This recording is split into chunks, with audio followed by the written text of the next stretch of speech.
My name's Paul McGee. I'm the director of the Centre for Creative and Cultural Research. Nice to see you here. I want to start by acknowledging that we're here on Ngunnawal country. This always was and always will be Aboriginal land. I have two speakers to introduce today. The first is with us in asynchronous mode, I think we say. In other words, he'll be present through a pre-recorded video. And that is Mr. Gerawork Gizaw, who has an MA in Development Economics, a development practitioner, teacher and learning facilitator and environmentalist. He's an enthusiastic wanderer with a strong interest in understanding the human condition, community organisation and development. And Gerawork is the recipient of Potsdam University's Voltaire Prize for 2024. And he's a contributor to The Right to Research, which is the book that Marcia is going to be talking about today. Now, it's also my great pleasure to introduce Professor Marcia C, who is a professor of global history at the University of Potsdam in Germany. Marcia's research interests include global history, African history, oral history, migration history, and the history of international organisations. Her latest books are the open access monograph, Remembering Labour Migration to the Second World, and the co-edited anthology, The Right to Research, that I just mentioned. Now, just before I invite Marcia to the stage, I just want to note for people online that because of the way we are recording today's activities, we're going to ask you to please type in any questions in the chat window, and we'll then read them out. And for everybody else, I'll also just let you know that we are recording today both for video consumption after the fact and also for podcasts that we'll eventually be making. So do please keep in mind that if you do ask a question or make any comment, it is being recorded. Okay, so please join me in welcoming Marcia.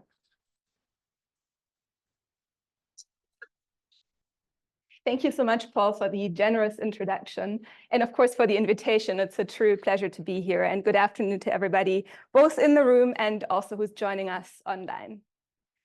It is my pleasure to talk about this book today. It is The Right to Research, and I'm going to hand it around so you can take a look. Thank you. And I don't want to necessarily uphold the right to research as sort of best practice. There's certainly various shortcomings in this, but I want to share with you the story of how this book came to be. And then, as we just heard from Paul, we'll also have one of the contributors who has recorded his messages, and together we'll be thinking about what does the right to research mean and what are we actually arguing for.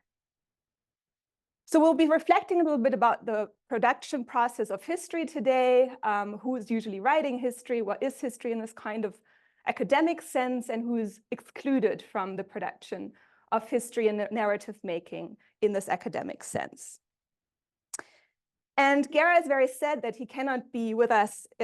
Normally he's on Zoom and he can answer your questions live, but unfortunately there's just too much of a time difference because he's also just started a visiting lecture or researchship at the University of Exeter. And so he's now 11 hours time difference to us, but he is here in spirit.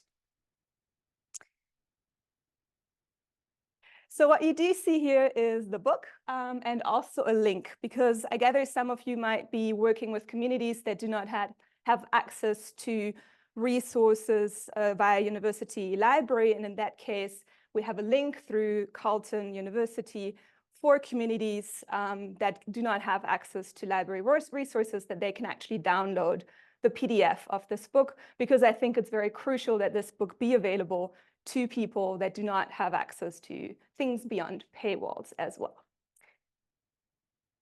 All right, what are we going to do together today? We're going to be doing basically four things. We're going to be looking at the right to research from a historical perspective. Then we're going to be listening to Gerawork Gizaw, who is going to be reflecting on silencing during his research in Kakuma refugee camp in Kenya. Then we're going to be reflecting on narratives and narrators, so a little bit thinking about storytelling. And then we'll conclude with thinking about inclusion, exclusion, and disobedience, and why we need a right to research at all. So let's think about how did this book actually come into being. Back in 2016, I was teaching a global history class in Kakuma refugee camp in Kenya. And this was a global history class teaching global history 1300 to the present, going through various themes throughout the different centuries. And learners were very much there in their traditional role as learners, absorbing knowledge, learning to analyze historical sources. And afterwards, we came to speak a little bit about this process. And they asked me sort of, oh, why didn't we read anything that was written by people like us? And that got the process started to think about something that's called the Global History Dialogues Project as an answer to that silencing. Namely, we got to start thinking about how do we actually allow different people to participate in the discourse of global history making, the production of global history.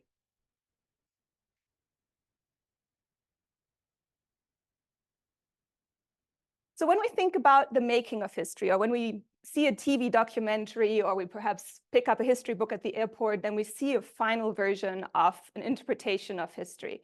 What we do not see is all the work that sort of goes into this. And if we think with Michel Rolf-Trouillot, there's different levels at which silencing can happen in the making of that kind of history that we consume in the end.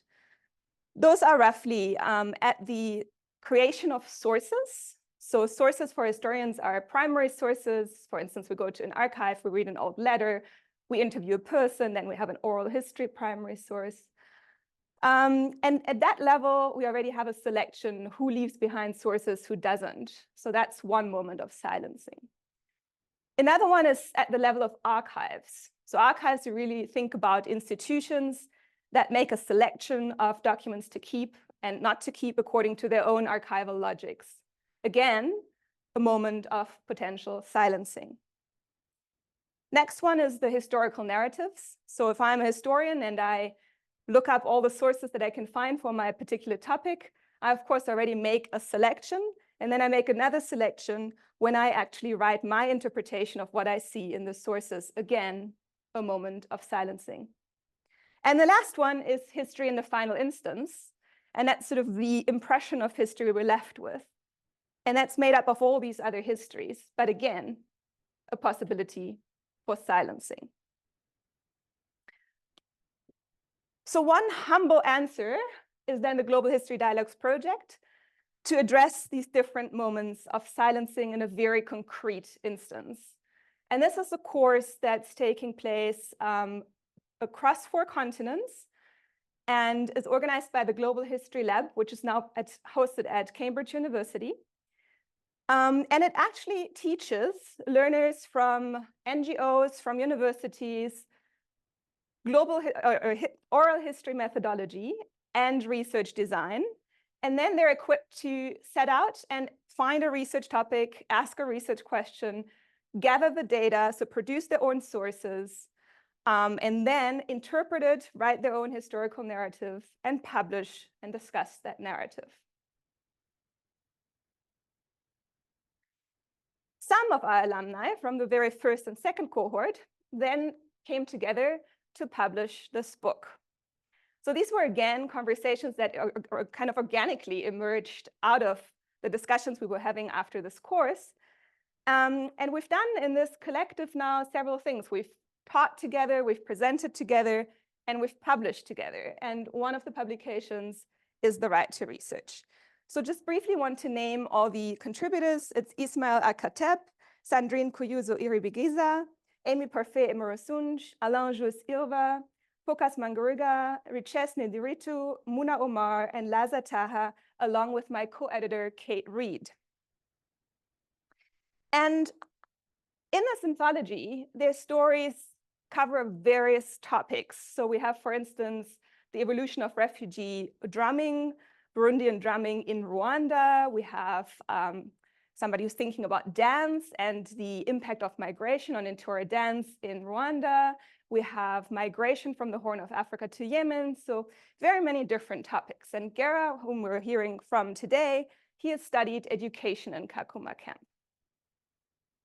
So together, we think of this anthology as several things. First of all, we think of the anthology as a conversation. It's a conversation between the researcher and the oral history interview partners. But it is also a conversation amongst the different contributors. And it is a conversation with you, the readers, the audience. And to make that very explicit, actually every single chapter in this book is addressed or starts with a letter to the reader. So we're making it very explicit that this is a conversation in which the author is introducing themselves, introducing also what they wrote, and addressing the reader directly.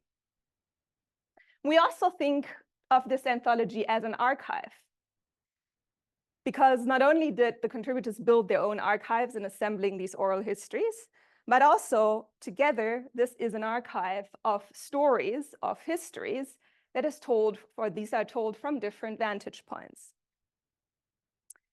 And lastly, we would like to contribute with this anthology to a contribution, or make a contribution to a transformation of scholarship.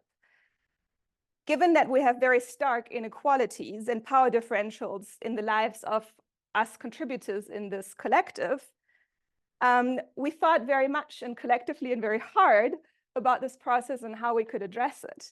And the anthology is one way in which we're trying to shift the scholarly conversation towards being a little bit more inclusive. And I'll critique that paradigm of inclusivity at the end of my talk. So let me talk about the right to research. The concept, the right to research, is borrowed from anthropologist Arjun Appadurai's eponymous essay, in which he actually argues that the right to research is, and I quote, "to make disciplined inquiries into those things we need to know but do not know yet." So the right to research, according to Appadurai, should be understood as, and I quote again, "a right of a special kind." It's a right that's fundamentally necessary for meaningful democratic citizenship. So in this anthology, we wish to articulate a right to research that is both more robust and less specific than Appadurai's conception. Appadurai addresses, and I quote again, "the bottom-up proportion of the upper half of the typical population of poorer countries." That's those who have access to research, who have access to education, and crucially, who are citizens of a country. In this formulation, the right to research and democratic citizenship are intimately connected, a connection not new in Appadurai's work, but rather a variation on a much older idea that taking part in democratic society requires one to be informed. Now that's where we want to make our first expansion to this concept, because we say that when you're displaced, it becomes arguably even more important to have access to a right to research. There's no reason to restrict the right to research to those who are members in a national political community. Indeed, the uncertainty, unpredictability, and precarity of life, partially or wholly outside of regimes of citizenship, suggests that research as a broadly defined capacity to systematically interrogate one's own environment might reasonably be understood as even more important in these contexts. And a second addition we would like to make to Appadurai's concept is that we see it as a communicative and interpersonal and conversational dynamic of research. So for us, research is a process of conversation that unfolds, albeit unevenly and unequally, on multiple scales and in multiple directions. These include conversations between the researcher and the community they study, conversations between researchers in learning communities such as the Global History Dialogues Project, but also conversations between student researchers and instructors, and between researchers and the audience. So if we take seriously the notion of research as a conversation, it becomes clear that a right to research is never one-sided. It cannot be fully exercised outside of a community. So on our account, then, the right to research is both the ability to systematically inquire into the unknown and the ability to share one's knowledge and share one's finding and be taken seriously as a producer and a bearer of knowledge. Something that has historically been denied to many refugees and other people on the move in the historical field. So this means that the burden of realizing this right rests not only with universities and educators responsible for training student researchers, but also, and perhaps more importantly, with the wider scholarly community, which must find ways to make its conversations accessible to researchers who defy entrenched norms of positionality, identity, subject matter, and epistemology. And so by quote unquote accessible, we mean not simply limited to conventional notions of written for a broader public, but actually quite materially so, by removing paywalls, by prioritizing open access publications and creating programs for non-traditional scholars to freely access libraries and databases, and also dialogically by expecting and taking seriously interventions that destabilize and challenge existing norms and practices as well as assumptions. So with these thoughts, I'd like to now give the microphone to Gera, so to speak, and we're going to be hearing his reflections on silences in Kakuma that he encountered during his research. My part is more of informing you my experience while I was doing oral history research. So first I'm going to share the experience that I got, and I then continue reaffirming the importance of right to research to us. I start by answering the question why the right of research is important to us, or why it is important to tell our story. It's because of many reasons. Let me tell at least 2 or 3 of them. The first thing is we have been listeners of our own histories or our own stories. We have somebody who is going to represent us and tell stories. But we don't want to be only a listener. We want to tell. That's one reason. The other reason is I believe that first-hand story is more important than a story which is told by the other person or a third party. It doesn't equate with a first-hand experience when somebody listens. The other thing that usually omitted is also our caretakers or the people who tell about us have also stories related to our relationship. Those parts have not been told yet.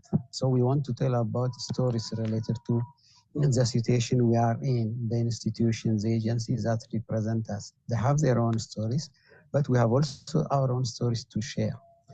So because of these reasons, it is important to make a research. While I was doing research, I tried to bring issues related to the camp. One of the important things that I brought is the unique experience that we have in the camp, the place and the space that we have based on our experience. That is related to the liminality of the situation, including everything, our hope and despair, and our politics of the day-to-day activity. We try to tell based on our experience. I also try to bring out the nature of the service provision and the service providers, including the type of hospitality and how hospitality has been changing through time. And also, I try to bring out some issues related to institutions, camp administration, especially focusing on education. I try to analyze the historical development of education, in general, refugee education. And finally, I try to explain or to show the existing situation in the camp based on our experience. When it comes to the story, which type of archive or what type of information I'm producing to whom, I say that it is from below. We are at community level. We are producing knowledge at community level based on our experience. So we are archiving within, and we are bringing it out to whoever is our audience. And this archive is based on our oral history research, mostly based on experience. And it is not a single person's memory or experience, it is our collective memory. There are more than 20 similar people like me who have experience for more than 10 years in the camp, have contributed to this, to my research. So it is a collective memory that I try to bring out to the audience. And mainly it is based on our experience, the challenge that we are facing and the opportunities that we have been enjoying and so on. And the audience that we have expected is not only academia, it includes everyone who has the same experience like us, which may be another refugee camp, or people who are concerned about us, and anybody. And as much as possible, we try to make it like accessible to everybody. And when it comes to the right to research, why it is important and why I claim that, because there are also silencing here, which are a bit different type of silencing. Actually, I borrow silencing from Marcia's presentation. So when I say silencing here, the silencing is related to representation. The other form of silencing is by domination. And the third one, which I call it silencing by perversion.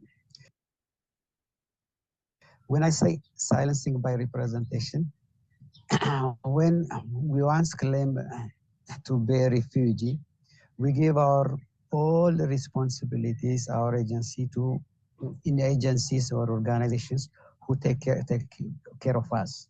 So they are the one who prepare everything, who tells everything, who bring everything for us.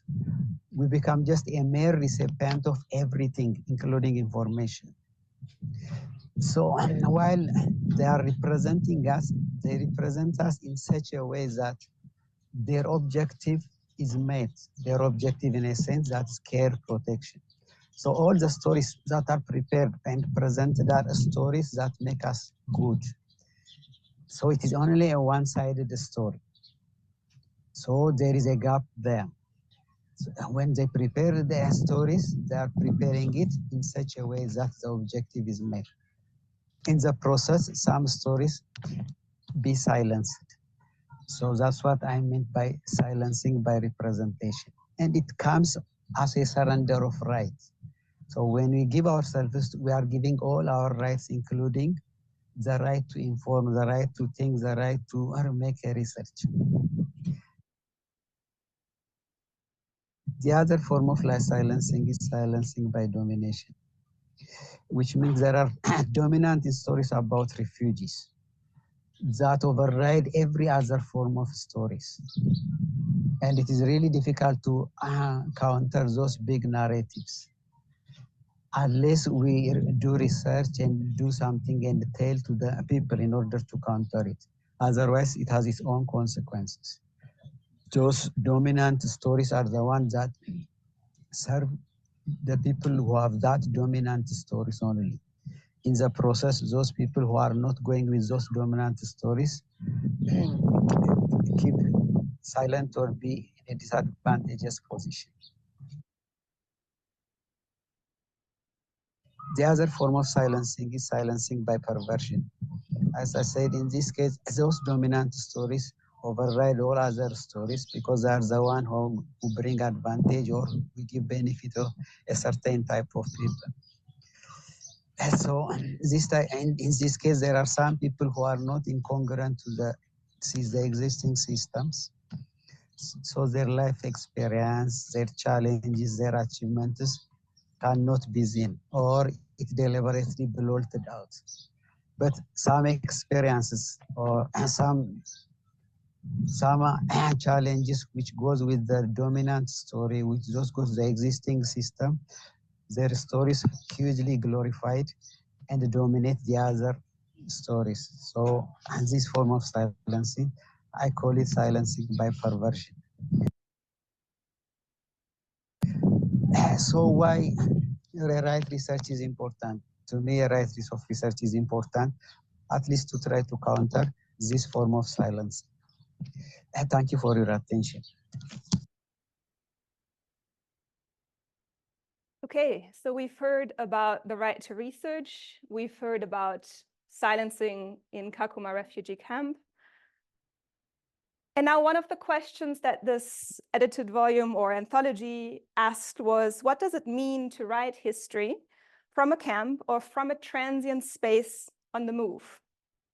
As Gera has noted elsewhere, refugees have rarely figured as historical actors, and encamped refugees almost never figure as historical narrators, as historians, put simply. So to understand why, I want to think about the category of a historian and the assumptions that underpin such a category. To paraphrase Gayatri Spivak, it is sometimes the most informal and banal and marginal moments that, and I quote, give us a sense of what is normal, of what norms. In other words, what kinds of things do most historians take for granted, then become the modes of exclusion for researchers who do not have access to those resources, spaces, and conversations. Normal, quote unquote, researchers would have access to libraries and archives, to institutional review boards, to colleagues, to trainings, to workshops. Many historians have citizenship statutes and passports that enable some of them to some degree of international mobility. Scholars working in academic contexts have varying degrees of institutional support, intellectual community, and financial and other resources. So these baselines, very concrete obstacles that people working from contexts of displacement face. Some of these, it is possible to address in limited ways by creating workshops and learning centers, by expanding access to scholarly publications and to publishing in open access and public-facing venues, by redistributing resources to facilitate the training and research of scholars working in context of scarcity and sub-citizenship. But here, if we shift our gaze from the norms that shape our notion of a historian to the category of refugee, another set of challenges comes into view. Refugees are often seen as objects of inquiry for outsider researchers whose non-refugee status is implicitly assumed to grant them some degree of legitimacy or objectivity that refugees themselves are denied. Here I want to draw on research by scholars of refugee and asylum narratives. In many, if not most cases, people seeking refuge or asylum will need to produce a narrative of their experience that justifies their claim to protection. The legal circumstances in which such narratives are demanded and recorded, as well as the criteria refugee and asylum narratives must meet, vary across time and space, but most are compelled to offer what scholar Agnes Woolley calls an asylum story, which she identifies as an idealized version of refugeehood on which the civic incorporation of the asylum seeker depends and which circulates in a narrative economy that sets the terms for the enunciation of refugee experience. Other scholars have investigated the production of these narratives in asylum interviews, finding that a refugee's own account of her experience is often discredited, scrutinized, suspect, placed on a lower plane of evidence than testimony from supposedly objective expert witnesses, such as doctors, country condition experts, and asylum officials themselves. The hermeneutic of suspicion that greets refugee and asylum seeker accounts of their experiences extends to the public realm, where, as author Dina Nayeri writes, and I quote, "Every day of her new life, the refugee is asked to differentiate herself from the opportunist, the economic migrant," end of quote. So the very identity of refugee or migrant is situated within and constructed by a legal, political, and epistemological landscape in which that identity is characterized by the denial of one's capacity to articulate, let alone produce objective knowledge. There are two things I want to draw out of these scholars' thinking on asylum stories and refugee narratives more broadly.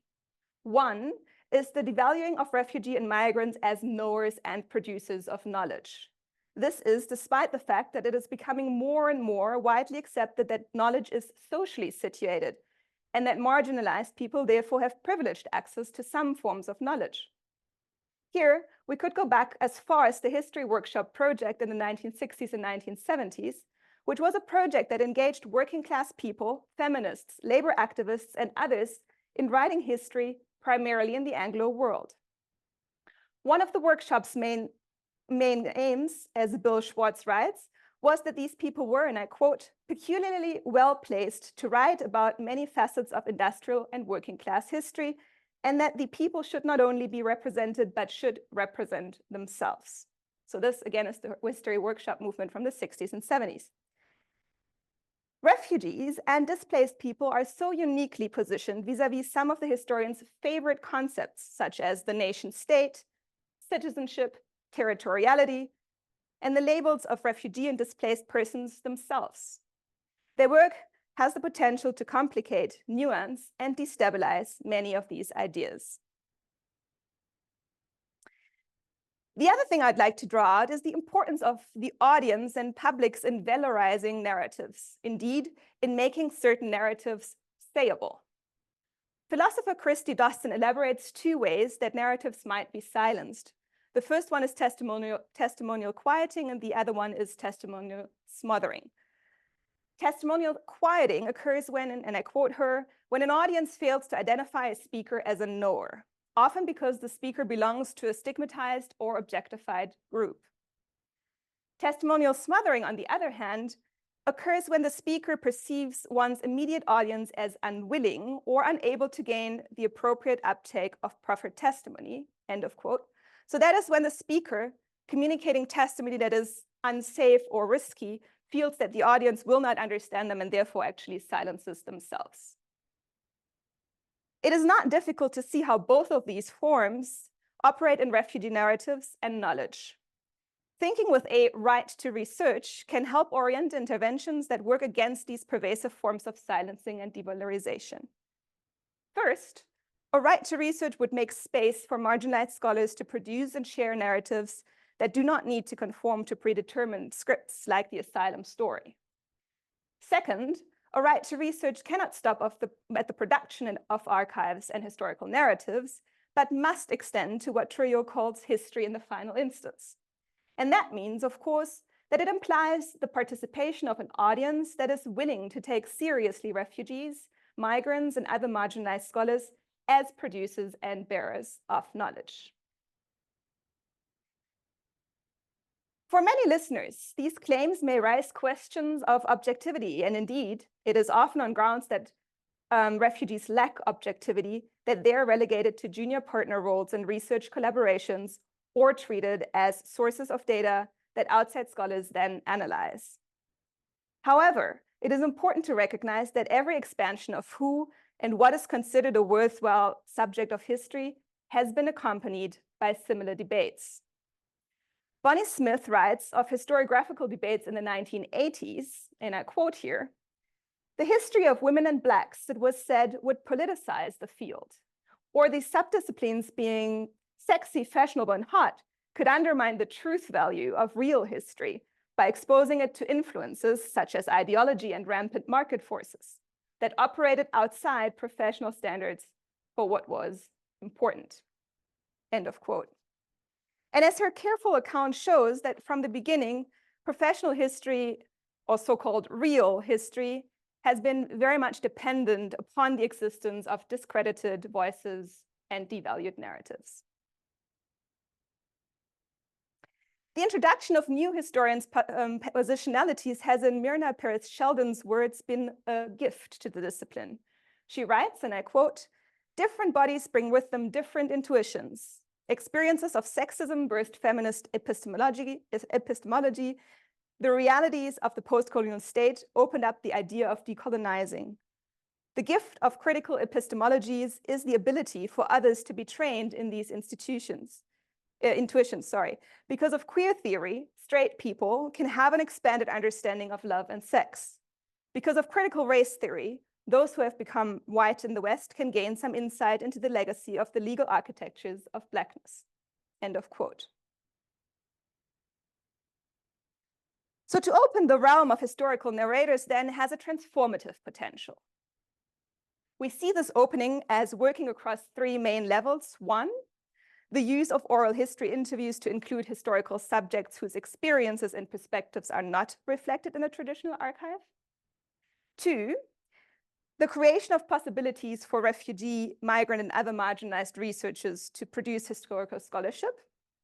And three, a collective endeavor to reconfigure scholarly conversations so that they listen to and take seriously the voices of such researchers and their interventions in the discipline.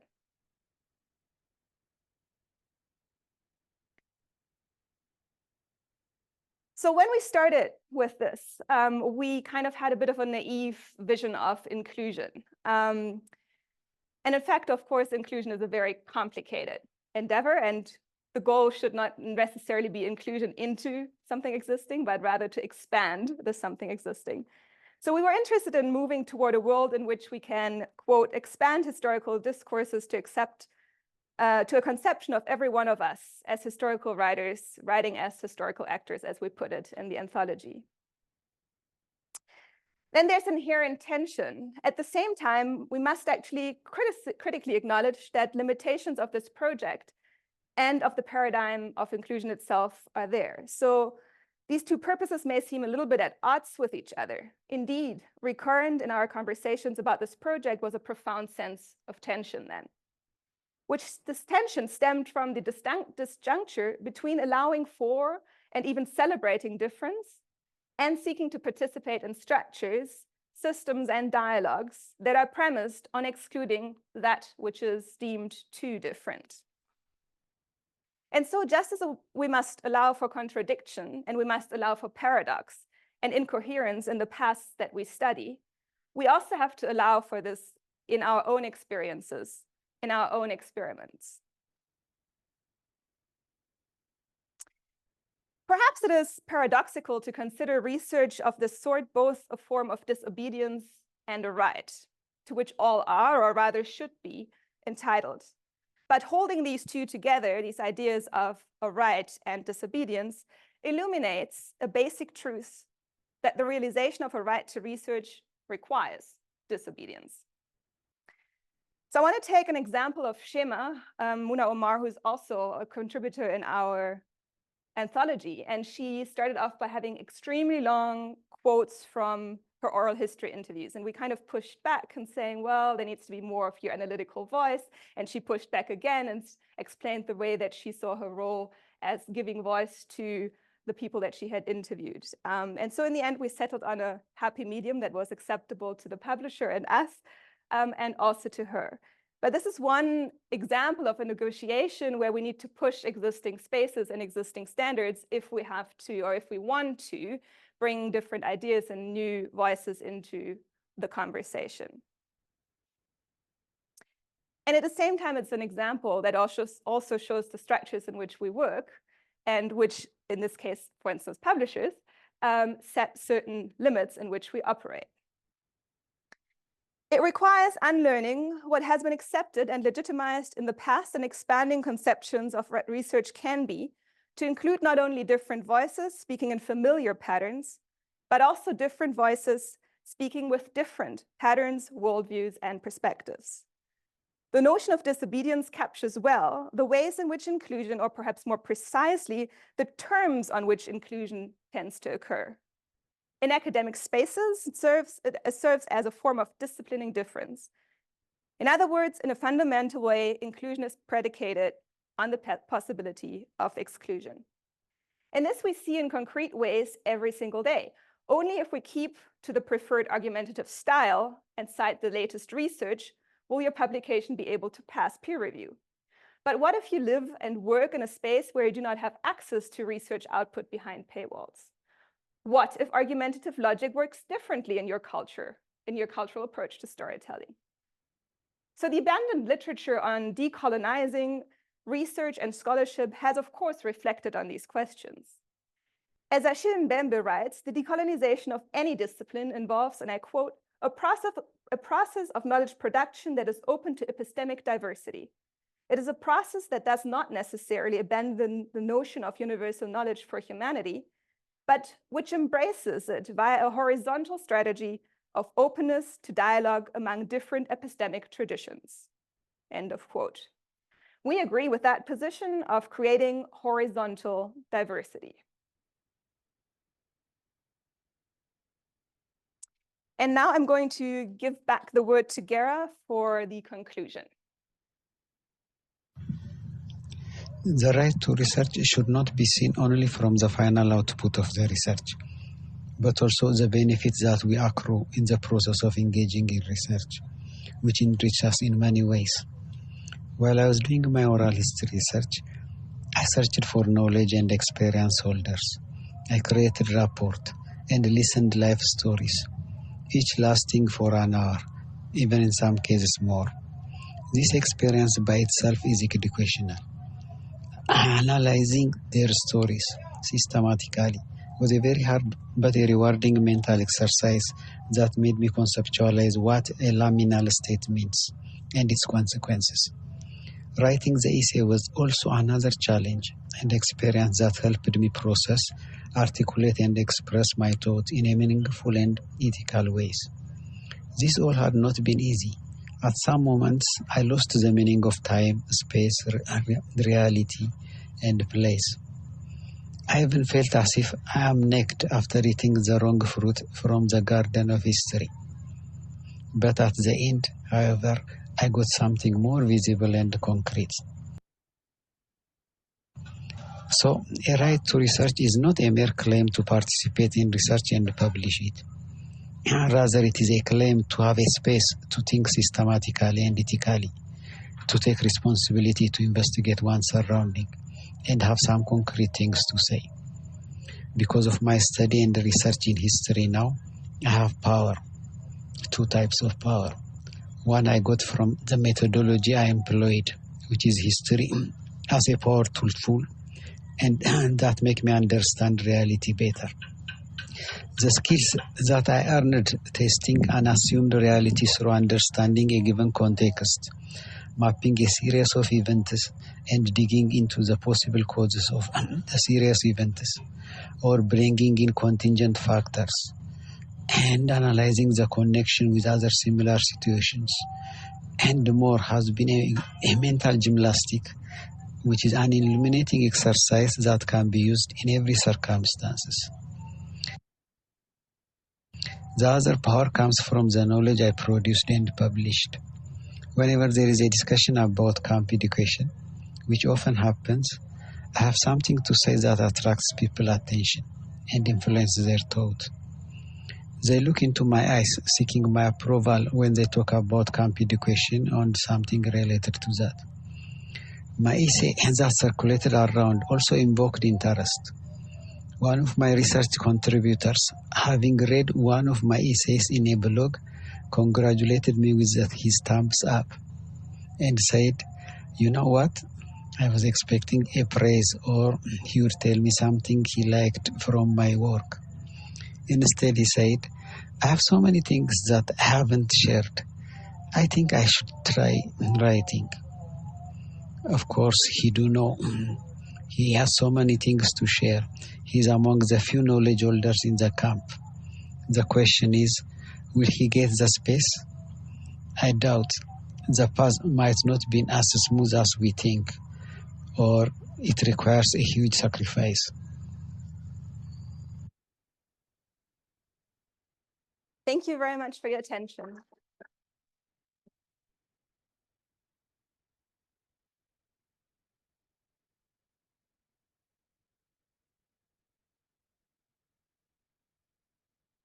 Thank you, Marcia. That was really fabulous.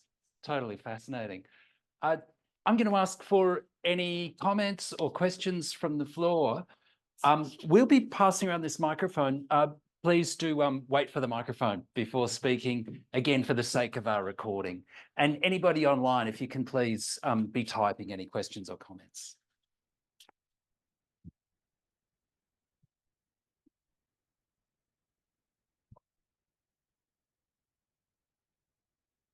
Thank you. Is that working? Yeah. Okay, great. Thank you very much. That's a really terrific presentation. I have a couple of questions and comments.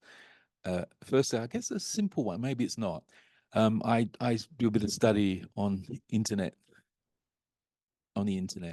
and on the way the internet works, not the internet. Has it got better because of the internet? I could argue quite happily both ways, right? I'd like any comment on that. the other thing, I was trying to work out who's the research, because it seems to me that the real beneficiaries of this process that you're advocating are the people who are entitled, but should widen their view about what they're researching. You know, in the sense that the voices that we're talking about, I mean, there's any amount of history of voices being heard and expressed under pressure or in difficult circumstances. And I'm thinking people like Gramsci in prison.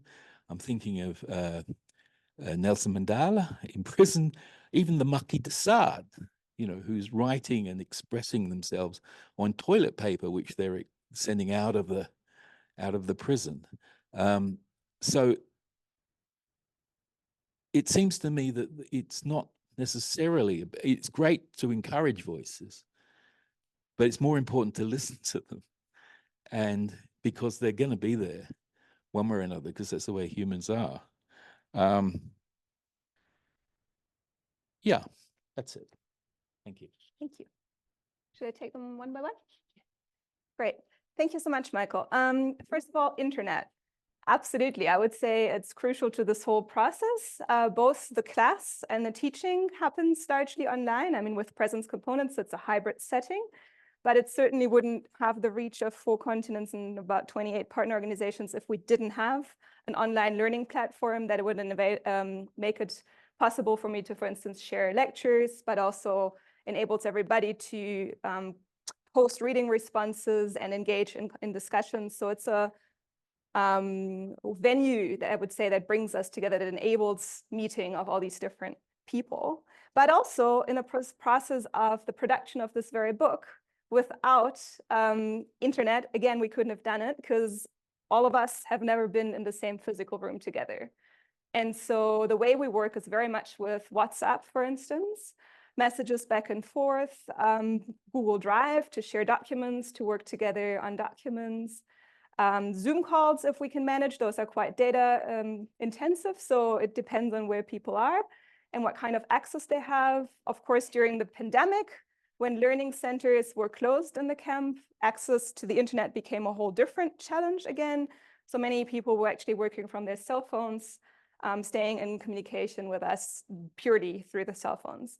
So internet, in this case, for these specific projects, is completely crucial to their being. And the second question, it appears to me, is less of a contradiction, but the answer is both ways. Of course, everybody should be listening and consuming the research that's already out there and the historical narratives that are already out there. But I would also argue that it's crucial to still diversify who is actually producing history. So I think it's not an either or kind of question. I think both is equally important. Other comments or questions?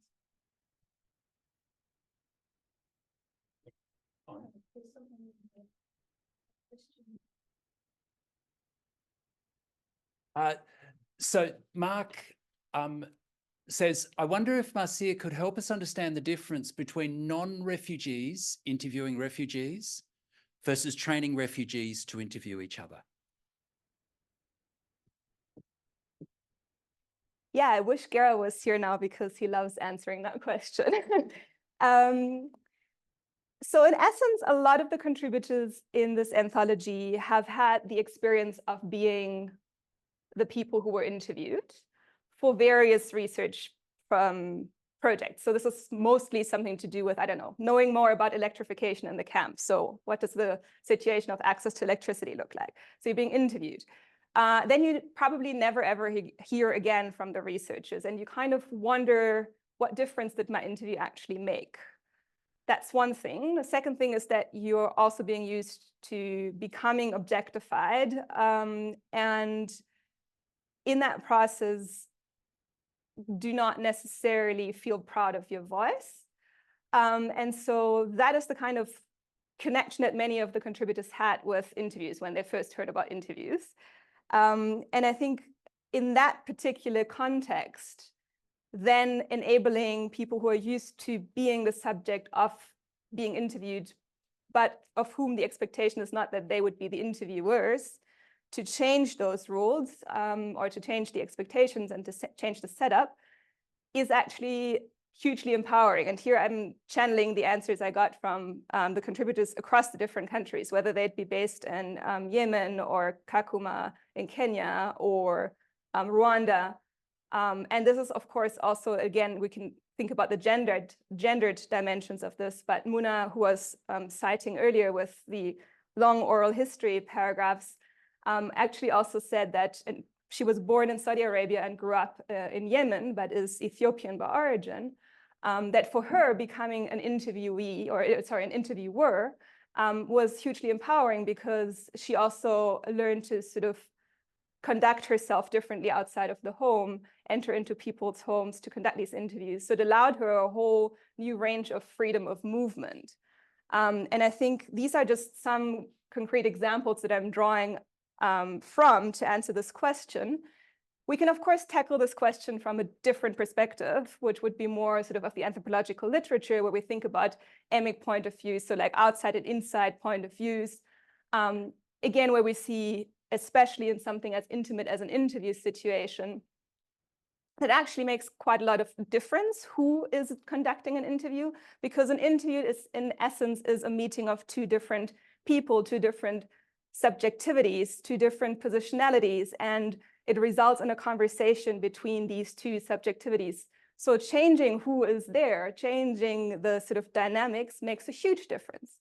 And often, if we go back to this example that Mark pointed out, when I, for instance, go to Kakuma camp and I do an interview, I come with a whole range of privileges. It starts with being white, with being a professor, with having a German passport that allows me to travel there, with the ability to leave again.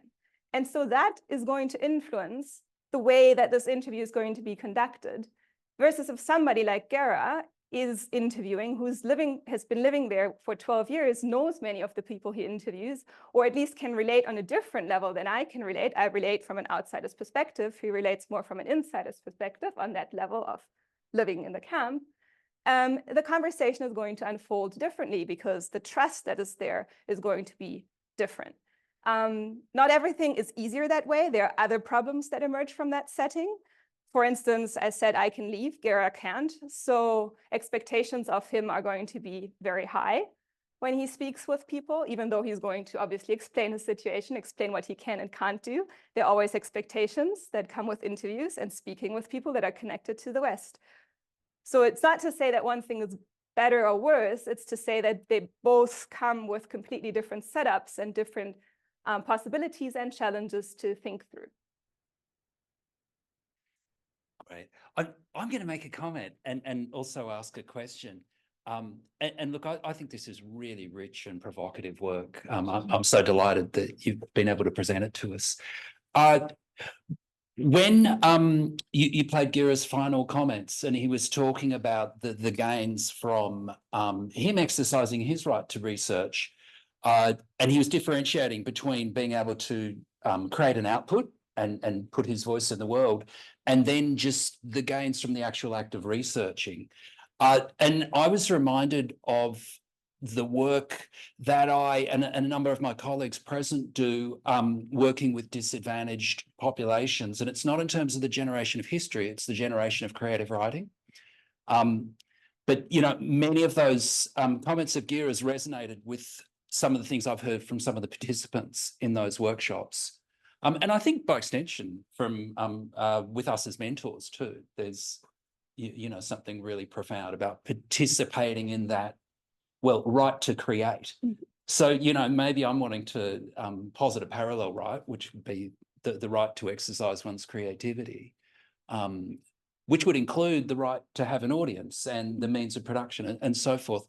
But my question has to do with when we articulate a right to research, it strikes me that implicit within that is a set of obligations. Obligations upon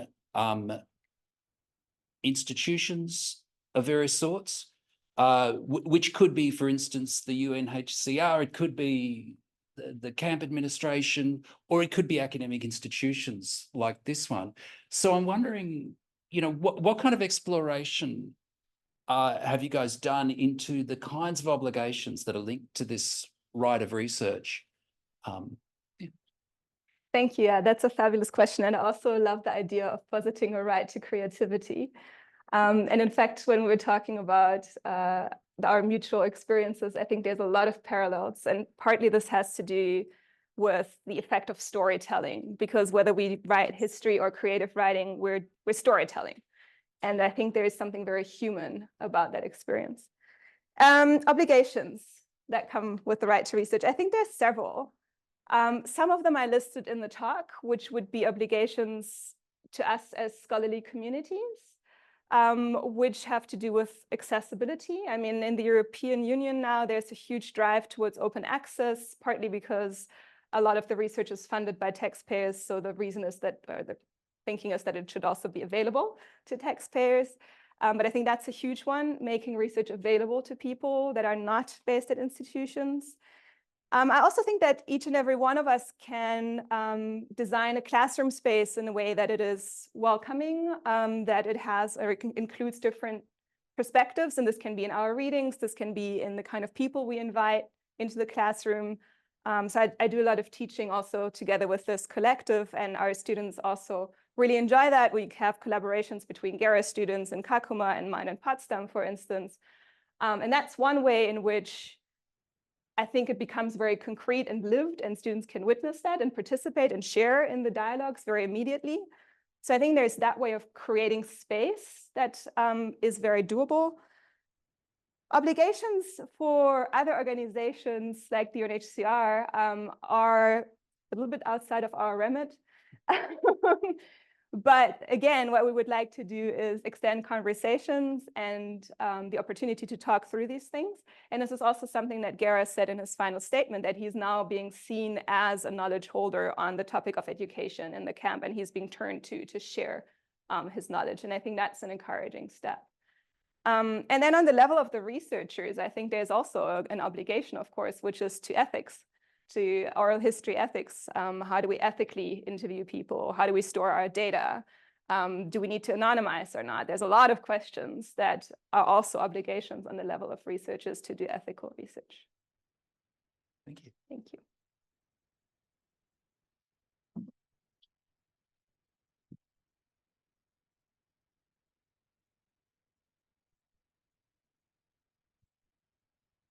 Hello, thank you for your presentation. It was quite insightful. I said thank you for your presentation. It was quite insightful. I'm not that familiar with research or academia, but I was just wondering what research looks like on ground level, and when you're engaging with these communities and persons, what does that look like? And how does it benefit them? Because I know that it's information that's, you know, important for education and being shared in the Western world, and part where education is, you know, valued and prominent, but how does it benefit those people whose stories you're collecting?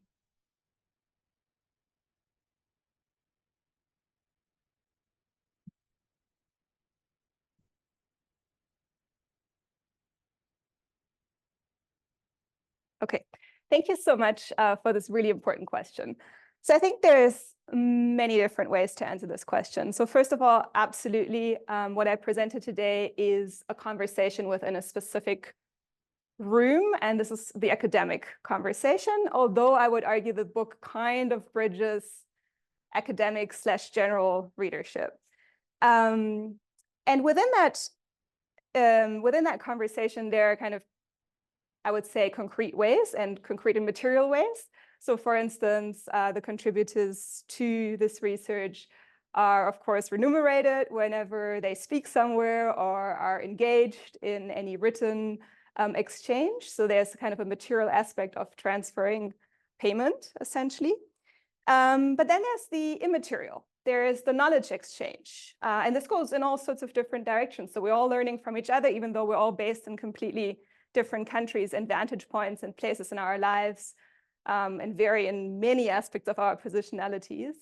We're all learning from each other through these exchanges, many of them, to come back to the internet, taking place on WhatsApp conversations, for instance. So there's that. And then there's the conversation, what kind of outcomes do we want to have for the different research that's taking place. As I said, there's very different kind of researchers involved. So in this book, we have people primarily from Rwanda, Burundi, Ethiopia, the MENA region, Syria, Kenya, and everybody's decided on their own research topics. So it's not like we've said, okay, we need to focus on research that is focusing on the refugee narrative, for instance.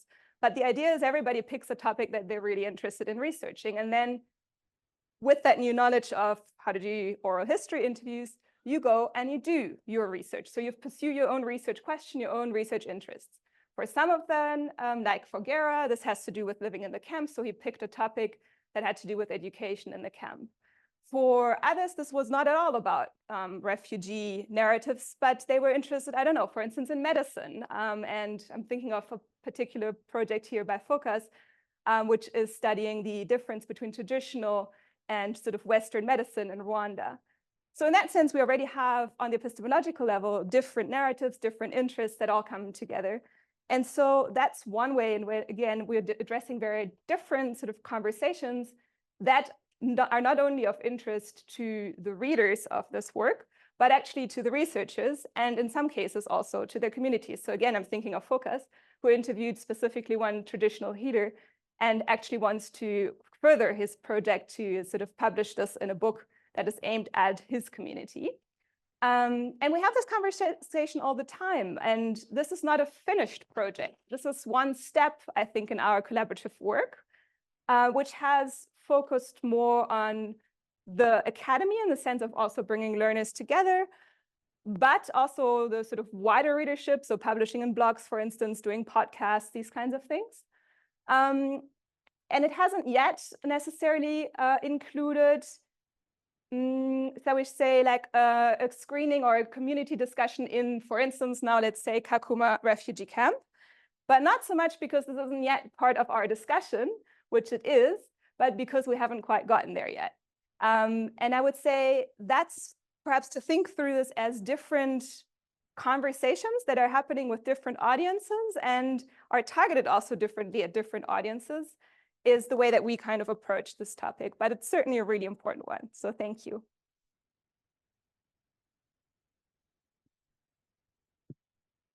I think we'll bring things to a close there. Please join me in thanking Marcia for a fascinating presentation. Thank you. And